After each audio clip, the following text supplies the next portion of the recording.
What's up, you guys? I was gonna say happy morning. Lord have mercy. Good morning, everybody. Hope you guys are doing well this morning. This review is late. I know. Tonight we'll do the next episode, which comes on tonight. We'll do that tonight. But I'm trying to get caught up, y'all. I'm trying to get caught up. I watched a couple of things last night so that I can do the reviews today and get us all caught up. And I'm gonna upload some stuff. Hey Shade in the city, what's up? What's up? What's up? I'm going to upload some things today. So today is work, work, work, work, work. I don't have anywhere to go today. I don't have anything to do today. This is my last free day before my vacation where I don't have to do anything. So today is really going to be about getting caught up and getting some content to you guys and make sure I have some stuff uploaded for next week as well. So I won't leave you guys alone. But let's get into the Real Housewives of Dubai. Now, listen, I like the Real Housewives of Dubai, and I think this season is pretty interesting. I'm trying to change my mindset on reality TV, and I'm trying to not get caught up in, well, if nobody was screaming and hollering, then it wasn't a good episode. I'm really trying to change my mindset and get out of that mindset. You know, we've had that conversation before. So I really think this was a solid episode. I think it was a good episode of where they're going to set the stage. Sorry, y'all. I'm trying to send something before I forget to do it. Okay.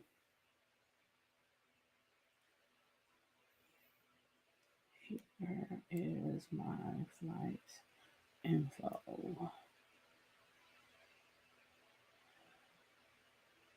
Hold on. The majority of the group will be coming with me, but there is a couple that be arriving.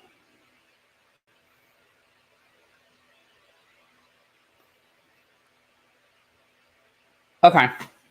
Sorry about that. That was the people from the Airbnb asking me for some information, and I was like, I need to do it now because if I don't, y'all know my mind, I'm gonna forget. All right. So the Real Housewives of Dubai. This is episode 2 of season 2. So we're dealing with the aftermath of the party that Talene had. I like Talene, right? I like Talene as a newbie. Caroline is a little off this season. Not quite sure what's going on with her. I think it's a variety of things that's going on with her. This episode, it was sort of revealed that it seems like everybody's sort of jealous of everybody else's relationship with somebody else. You know, that is such a real thing, but it's such a sad thing to see it among 30 and 40-year-olds. Like, that's something I deal with in high school when I have my students that come to me and they're upset because they were friends with one person and they didn't like this other person. And then they wake up one day and the person that everybody didn't like is now friends with the people that they were friends with. And now they feel like the odd man out because they were like, wait a minute, I thought we said we didn't like them. When did we become friends with them? When did this change? And I'm really sitting here like, yeah, why are 30 and 40-year-olds fighting over Caroline Stansberry? Like, really? That's what this is about? We're fighting over Stansberry? Anyway, let's get into it. So, Ayan is letting Stansberry know, listen, after you left the party, girl, it got worse, okay? Things were said, and Brooks called you a name that I can't even say. And Stansberry was like, oh, well, it must be a see you next Tuesday. Because, I mean, of all the words that you can't say, it must be a see you next Tuesday. And what they told us later on in the confessionals is that word is just a word you just don't do. It's so taboo. They feel like Stansberry's Queen Bee. Clearly they do. I mean, clearly. Because this whole thing is about Stansberry, child. Well, I don't think all of it's about Stansberry. I think part of it too, I think Brooks is realizing how hard it is to be a business owner and to want to be the type of business owner that she wants to be. Listen, selling luxury is a hard job. Opening up a nail salon, opening up a hair salon, opening up a full service salon, that's hard enough. But when you want to add the layer of luxury and you want to be the premier, yada, yada, yada, yada, that is Very, very hard. And it is a high bar to keep. It really is. And I think she's figuring out just how hard that is and how hard of a, because it's, think about it, y'all. Think about it. When you buy a regular, me and Treese was talking about this. We went out to brunch on Sunday. When you buy a ticket on a plane ticket, your expectation is that you're gonna get on your plane with relatively little to no, problems, and you're gonna get off your plane. You hope that it's on time. You hope there are no delays. You hope that the person sitting next to you don't have bad breath. Like, this is it's a very basic expectation. But when you spend that extra however much money you spent to sit in the front of the plane, whether it be business class or first class, there's an expectation. Especially if you're doing it for the first time and you're like, wait a minute, you mean to tell me I paid an extra $800-900 to sit in the front of the plane and this all I get? This it? Right here? There's an expectation that comes with luxury. So I think that she's dealing with that as well. I think that has been a very hard, especially in a place like Dubai. You understand what I'm saying? I mean, I think she's dealing with a lot of her own. She's created this situation for herself. And I'm not saying it's a bad thing, but I just think that's what she's dealing with, a lot of this drama. Okay. So we're going to so I think that's what part of this is dealing with. So we see Stansberry is still living with her best friend. Listen, I get it, and I get it from both people's perspective. Stansberry got a lot of shit. Stansberry has a lot of stuff because that's who Stansberry is. She's got a lot of luxury things, and they're living in a room versus a whole house. So I'm sure it was a really, really big adjustment. And then you have to pick and choose what it is that you want.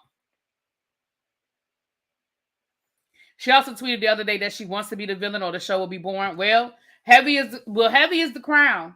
You want to be the villain? Listen, I'm going to say the same thing about being a villain. It ain't easy being the villain. It's not. Some people do it well. Some people thrive in that role and they do it well, and other people they don't understand how hard that is too. Hey, what's up, brother Dave? How you doing? I gotta talk to I need to call your wifey.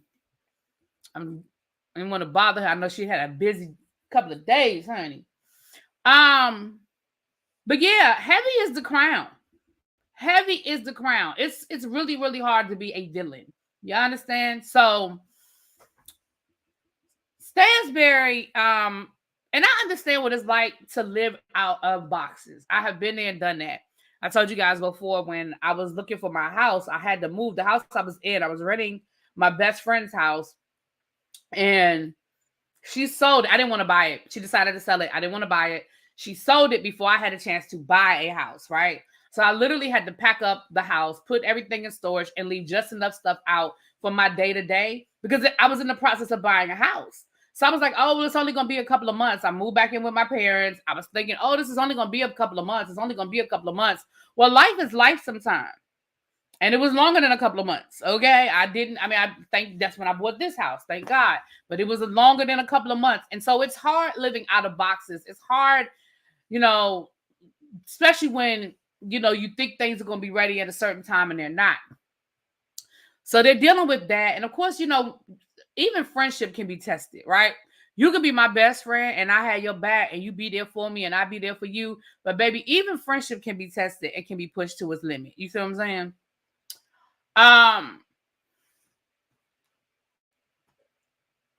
She has a psychotherapist come over to talk to her. She basically is a form of therapy. Now, listen, I am not going to sit here and say that I believe or don't believe that that somebody can be hypnotized, because it is what it is. I think that the human brain is very interesting, and I think that there are things that some people can do that other people can't do, and vice versa. So I'm not going to sit here and say what can or cannot happen. Okay, like I said, the human brain is a very interesting place to be. But what I will say is, I don't feel like she had to pay that lady all that money to hypnotize her to tell her what the hell that lady told her.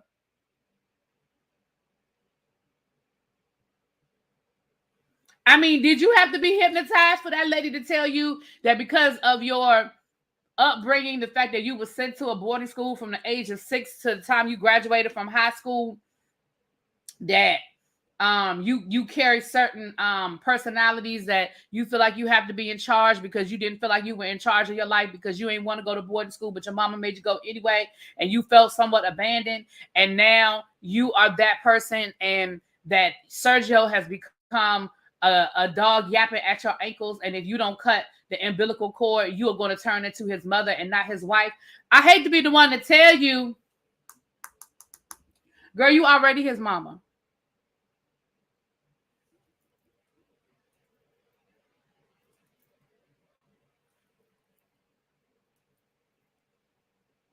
Yeah, right. That's what I'm saying, O Street. I ain't about to sit here and say that woman don't know what she doing if she ain't good at it. I'm just saying, Stansbury, you ain't have to pay that lady whatever you pay her to tell you what she told you. I could have told you that, and I would have charged you half. I'd have charged you half of whatever whatever. I don't care if it was 5,000. Give me 2,500, and I'd have told you the same thing. Okay, I didn't need all of that information to tell you that you married a child, and he's been a child since y'all were dating. He's been the same person that he's been while y'all were dating. The problem is, for whatever reason, there's something that he was fulfilling for you that you no longer either need or it's become old. Whether it's the physical, maybe he was, blowing your back out. I don't know. That's not my business. Maybe he was giving you a certain affirmation that you weren't getting or you didn't get from your ex-husband. Maybe he just came along at the right time. You were feeling somewhat lonely and he said the right things and did the right things. I don't know. Oh, I'm sure, O Street. I'm sure there was some quid pro quo in that. Sergio, this is the Sergio we met last season before y'all even got married. It's this, you're complaining about the same thing you were complaining about last season about Sergio. And if you go back and look at my reviews, I feel like I said the same thing last season. Listen. Sergio is a child. Do we even know what he does for a living? If this man has a full-time job, he wouldn't have time to follow you around. And she said that we have to do everything together. This man wouldn't have time to do everything with you if y'all were married. I mean, if he had a full-time job. Now, I understand that you don't really need a job because you got old money. But you think he got worse? You would think, right? That's right. That's what he is. He's a retired soccer player. Or I'm sorry, football. American. I mean, football. That's right. I forgot that's what he is. So listen. Damn it. Y'all know my necklaces always get tangled. It irritates me. I gotta buy one of those. You have one of those guards so that they don't get tangled. Anyway.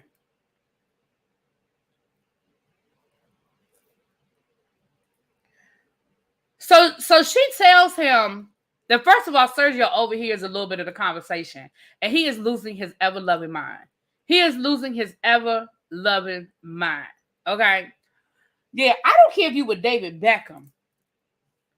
Well, maybe if you were David Beckham, but I don't care if you were like a mid-range football player. I mean, that's just like over here in the United States, an NBA player. Unless you were at the top, the tippity top, or you invested your money well, when you retire, you still got to find a gig. You still need to find you a gig. You need to do something, because unless you invested well, that money don't last. Now, if you invested it well, that's another conversation. There's some people who invested their money very well and they can live very well.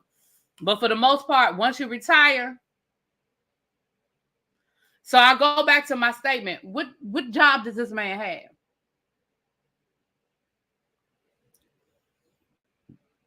That was so intrusive for him to be listening to her therapy session. She can't even do that. Right. That was very much. You watched Spain football and you said he was on the reserves. Ooh. Well, we know he wasn't making no money on the reserves. Now, we ain't. Listen, I don't even need to understand the European Football League to know that equals no money, okay? So,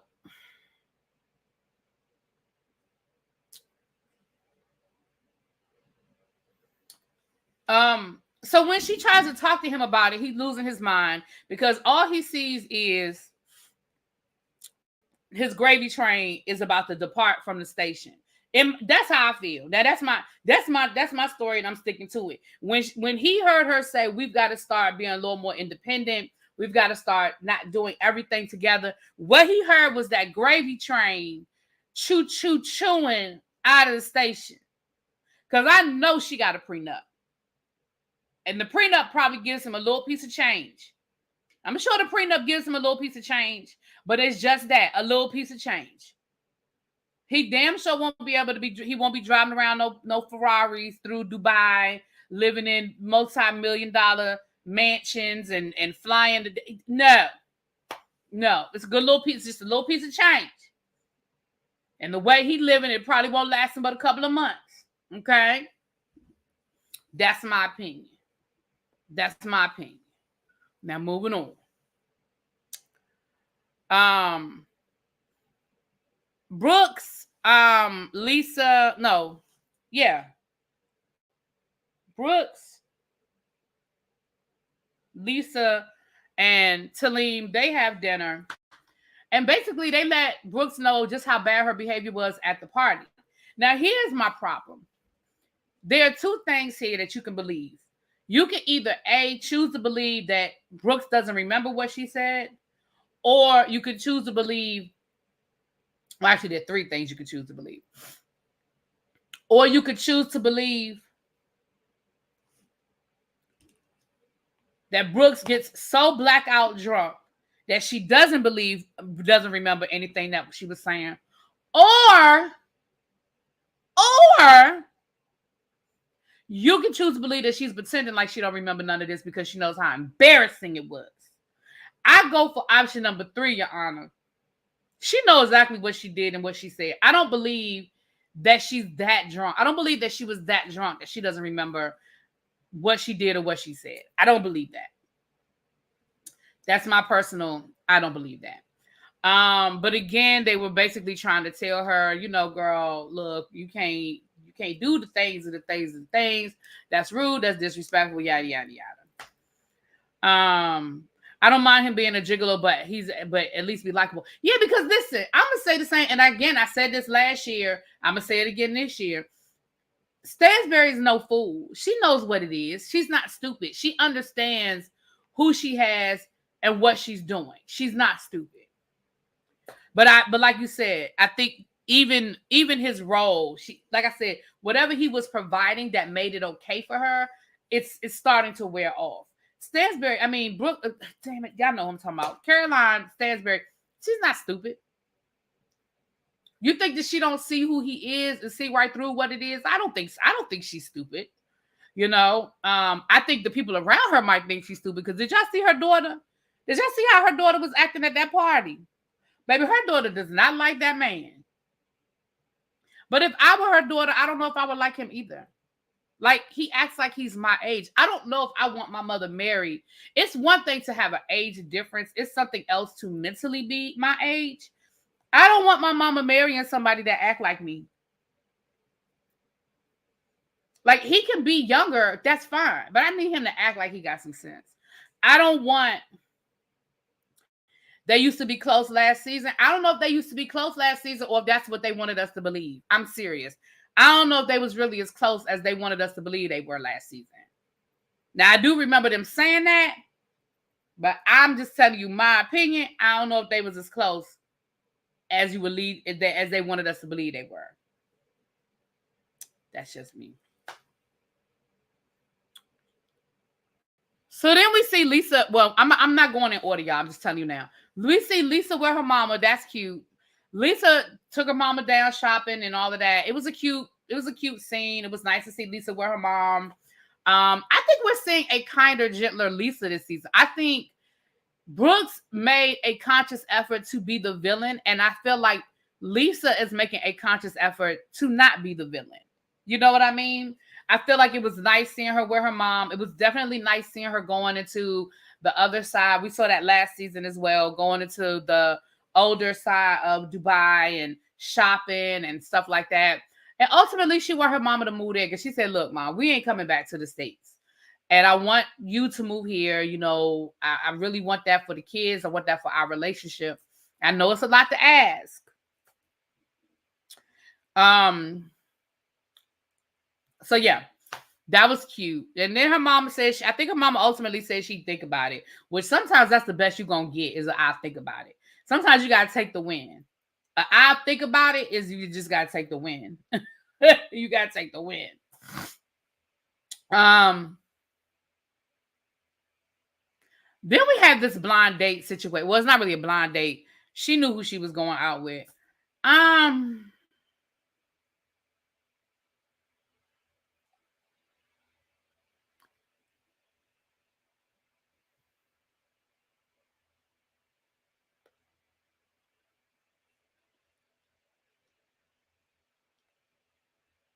Y'all.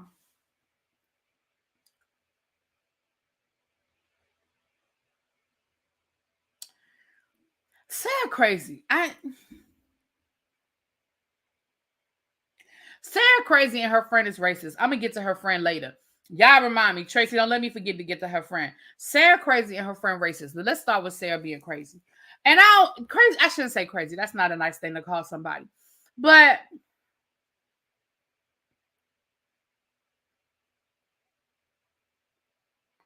because this man say that he said that he thinks he believes in aliens. But because this man didn't say that he believes in aliens the way you believe in aliens, then that was the final straw. Girl, just say you wasn't interested. Girl, just say you wasn't attracted to him. Just say he's not your type. But don't come up with something crazy, some crazy shit to justify what you said. Girl, that was crazy as hell. I understand the astrological sign. I think a lot of people do that with the astrological signs, right? A lot of people do that with the astrological signs. Oh, you're a Libra. Well, I'm not dating no Libras. Oh, you're a Pisces. Woo, no, hell no. I get that. But you act like you about to go on a space mission and you about to go hunt for aliens. And if he doesn't support your vision, then you can't live with him. Who gives a flying fukanini if he believe in aliens? Either they real or they not. I could see if you were like, do you believe in a higher power? Do you believe in like aliens? Girl, that's your line in the sand.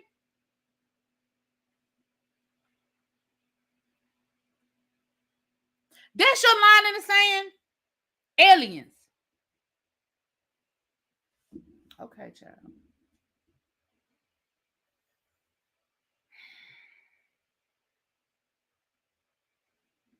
I said fukanini. Child. Cindy, I'm watching these shows through you and it's hilarious. Girl. All right, so then we get to Michael's good riddance party. I hate these producers so much. Why they put on the screen is Michael's good riddance party? That is shady. But I do think it probably is his good riddance party. But it was they had a little party, had the little disco balls and all of that. Michael looked like he got a cute little house, but I know he would be so happy. He gonna get that thing deep clean.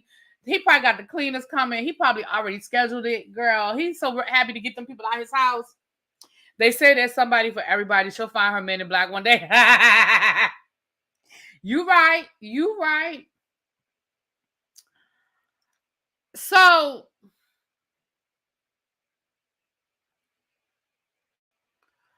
Yasmin was cutting up this whole party. Like I said, yeah, from the beginning, she told her mama she ain't like her outfit to when it was time to cut the cake to her making little snide comments.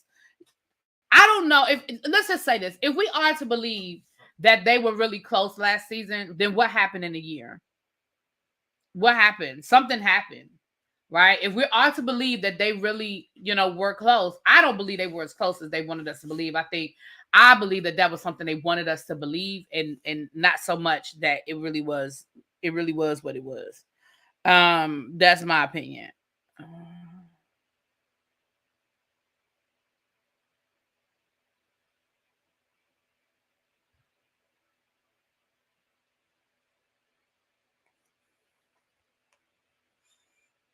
I'm sorry, y'all.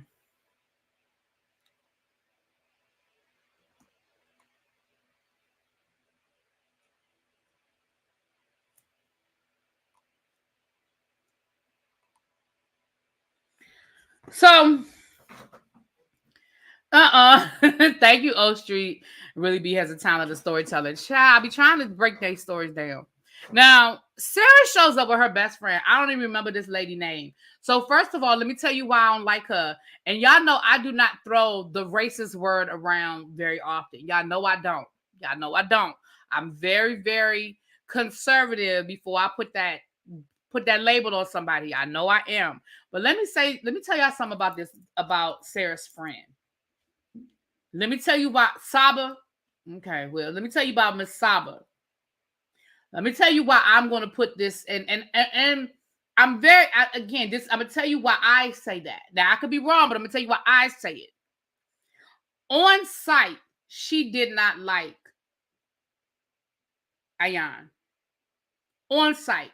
The minute Ayan walked in that party with that sparkly, which I thought she looked gorgeous as always. First of all, for once, she wasn't overdressed, right? I mean, she had a sparkly dress and then she picked up the little disco ball and came in and was like, hey, now let's be clear. We know that everything is edited. So maybe there was more to it. Maybe she did a little bit more. Maybe she was a little louder. I don't know.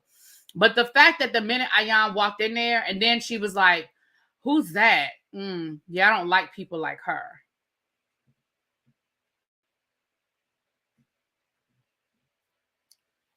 And somebody was like, what you mean people like her? I mean, just people that have to be loud and have to be seen.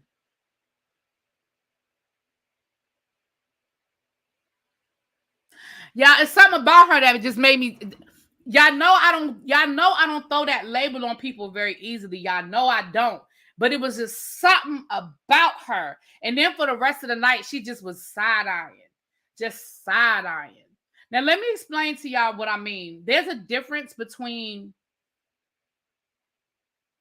because I know somebody might be like, well, she might not have a problem with Lisa. She, Caroline got uninvited to the party, which I understand why Stansbury uninvited Brooks, because Brooks has been off the hook. The last two group sessions, Brooks got drunk and got rude and got disrespectful. So I can understand that. You didn't clock it. Maybe it's me. Maybe I'm being sensitive. But let me tell you something. And when I say I think she's racist, I think it's specific to the fact that Ayan is African. I think this woman probably doesn't have any problem with American Black. I do think she has a problem with African. Now, that's my opinion. I don't know that lady. I only met her for 2 seconds on an edited TV show. So maybe I shouldn't say that about her. But baby, that I don't like people like her, that thing stuck on that thing hit me right here. That I don't like people like her, and all you saw was her walk in the room.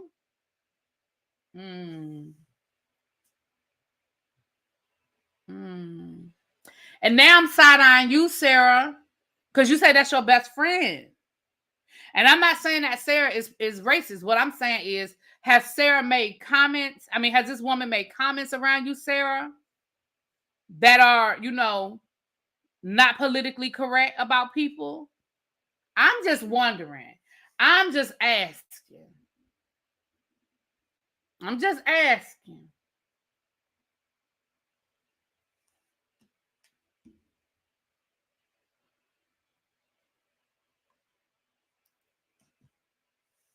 That's just me.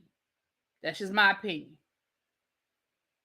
At the very least, she's a snob. At the very least, even if I take color out of it, at the very least, she's a snob. And I still side-eye you, Sarah, because the person you want us to believe that you are isn't the kind of person that would hang out with somebody like that.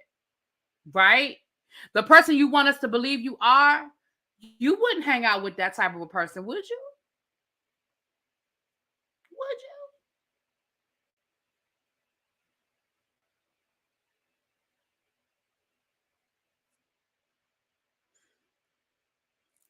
Anyway, I don't like her. Moving on. So Stansbury decided to uninvite Brooks from the party, and of course, Brooks felt like it did. She acted like it didn't bother her. Now there was a mixed reaction from the crowd. They felt like, "Damn, you uninvited her! Wow, you uninvited her." Now some people understood. Some people felt like, you know, you didn't have to uninvite her. You know, now this is what I am going to say. It's not what you do, it's how you do it. I didn't have a problem with her uninviting her. I honestly did not. I honestly did not have a problem with it. I do have a problem with you waiting to the last minute to do it.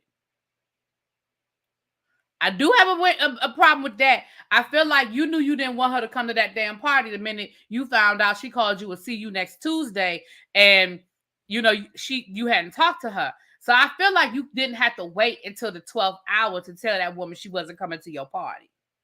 Now that's my opinion. That's how I felt about it. So we get to the end of the episode, and Stansberry and Brooks have a sit down lunch to talk. Now, like I said, in the interim, we find out that some people feel like this is a jealousy thing. Some people feel like this is all about who's friends. And I think Brooks even said it in her confessional that basically she sacrificed her friendships last year. That her and Lisa fell out last year. Her and Ayan fell out last year because of her friendship with Brooks. Because of her friendship with Stansberry and how, you know, she got all of this flack, and now they're friends with her. And what, you know, like basically, what about me? Like, what about the sacrifice I made for this friendship? And now you gallivanting and you all willy-nilly with them now, and now I'm on the outside looking in. I mean, listen, I already kind of talked about that at the beginning of this review. At the beginning of this review, the way I feel about the situation is this. Again, if the goal is for everybody to be friends and everybody's getting along and everybody's cool, then yeah, you might have went through some bumps and bruises last year to get to this point. But at the end of the day, girl, what you mad for? Now, clearly something must have been happening. Clearly something must have been happening either before the camera started rolling or outside of what we're seeing, because based on the way they've edited the show and the story they're telling us, you and Stansberry were cool talking on the phone every day, and you got mad at Stansberry because of the comments she made about Talene. So when did this become about Brooks and Ayan? You see what I'm saying? So either the cameras are telling a bad story, they're editing the wrong story, or Brooks, you putting 20 on 10. And you really are mad about some other stuff that's been going on outside of the cameras. You see what I'm saying? And I mean, we're only in episode 2, so I guess we'll continue to see it unravel, and I'll have more insight. Brooks and Stansberry sit down for this meeting, and Brooks keeps Stansberry waiting. And again, I want y'all to remember, they have to stay. When they're filming a scene, they can't leave unless production tells them, all right, forget it, you can go. So Brooks being late was definitely a power play. It was definitely let me show you who's in charge play. And I think under normal circumstances, Stansberry would have left, because Stansberry already clocked it. She was like, of course Brooks is late. Of course she's making me wait. She's trying to, you know, prove a point to me, yada, yada, yada. So again, I believe that's just where I'm sitting. Because y'all remember on the Real Housewives of Atlanta that time when Kandi was supposed to meet with Kim Zolciak, and Kim was like 45 minutes to an hour late. Now y'all know Kandi ass would have been left. Kandi is not waiting an hour for nobody in no restaurant by herself. That's a production thing. So for the people that's like, I would have left. Why is she wait? They can't leave. When it's a scene that they're filming, and that's why people get so annoyed, going back to like the Quad situation at Married to Medicine. That's why people used to get so irritated with Quad, is because Quad was always late. And they couldn't leave until Quad got there, especially if it was a group scene. Everybody else is here but you. And the other thing that used to irritate them was, listen, and we doctors, okay? We on call. We had to rearrange stuff to be here. We have, girl, what are you doing? What are you doing that you can't get here? And the rest of us are here, moving around our office hours and everything else to film this damn scene. So when it may not seem like it's a big deal, but those are the types of things that irritate people because it's like, listen, it may seem like it's only 20, 30 minutes, but baby, it's 20, 30 minutes that I could have been doing something else. And especially when you only doing it because you can, because you know you can't, I can't leave till you get here. Ultimately, this sit down, I'm gonna be honest with you. I really didn't get nothing out of it. Because I don't feel like Brooks was being honest. I mean, she did talk about she did talk about the whole, them being friends, whatever. But I'm with Stansberry. So you mad that I'm cool with the people that you tried to get me to be cool with all last season? That's what you mad about? You wanted me to be cool with these people. I'm cool with them. Now you mad? Housewives. So like I said, ultimately, I think that going back to what Shay said, I do feel like Brooks is trying to be the villain. But like I said, heavy that wears the crown. Heavy that wears the crown. Because now you about to be the villain. And unfortunately, this probably isn't the best time for you to be the villain because you're mourning. And you're mourning a very serious situation. And for those who don't know her niece was murdered. Literally the week that the season 1 premiered. I think it premiered that Sunday. I think it happened over that weekend. Season 2 premiered. So now you're dealing with a real life situation where you probably need empathy more than anything else right now. And you've created yourself to be a villain that for the next 15 weeks, you are going to have to wear that crown in the midst of you dealing with some real life shit. You see what I'm saying? With that being said, you guys, let me get out of here. I think I'm about to do a really quick live. And then I'm going to get off of here and I'm going to do some stuff around the house. I'm going to start packing. But I think I'm going to do a really quick live after this. It's 11:45. Maybe at 12 o'clock, I'll come back. Baby Peter Thomas. Let's talk about it. It ain't going to be long. It's going to be a 25 minute live. But we'll be back in about 15 minutes. We're going to talk about this Peter Thomas situation. All right, you guys. I'll talk to y'all later. Peace.